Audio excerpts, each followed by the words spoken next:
24ஆம் சங்கீதம். தாவீதின் சங்கீதம். பூமியும் அதன் நிறைவும் உலகமும் அதிலுள்ள குடிகளும் கர்த்தருடையது. அவரே அதை கடல்களுக்கு மேலாக அஸ்திபாரப்படுத்தி அதை நதிகளுக்கு மேலாக ஸ்தாபித்தார். யார் கர்த்தருடைய பர்வதத்தில் ஏறுவான்? யார் அவருடைய பரிசுத்த ஸ்தலத்தில் நிலைத்திருப்பான்? கைகளில் சுத்தமுள்ளவனும் இருதயத்தில் மாசில்லாதவனுமாயிருந்து தன் ஆத்மாவை மாயைக்கு ஒப்புக்கொடாமலும் கபடாய் ஆணையிடாமலும் இருக்கிறவனே, அவன் கர்த்தரால் ஆசீர்வாதத்தையும் தன் ரட்சிப்பின் தேவனால் நீதியையும் பெறுவான். இதுவே அவரை தேடி விசாரித்து அவருடைய சமூகத்தை நாடுகிற யாக்கோபு என்னும் சன்னதி. சேலா. வாசல்களே, உங்கள் தலைகளை உயர்த்துங்கள், அநாதி கதவுகளே உயருங்கள். மகிமையின் ராஜா உட்பிரவேசிப்பார்.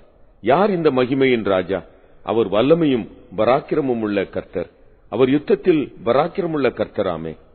வாசல்களே, உங்கள் தலைகளை உயர்த்துங்கள், அநாதி கதவுகளே உயருங்கள். மகிமையின் ராஜா உட்பிரவேசிப்பார். யார் இந்த மகிமையின் ராஜா? அவர் சேனைகளின் கர்த்தரானவர். அவரே மகிமையின் ராஜா. சேலா.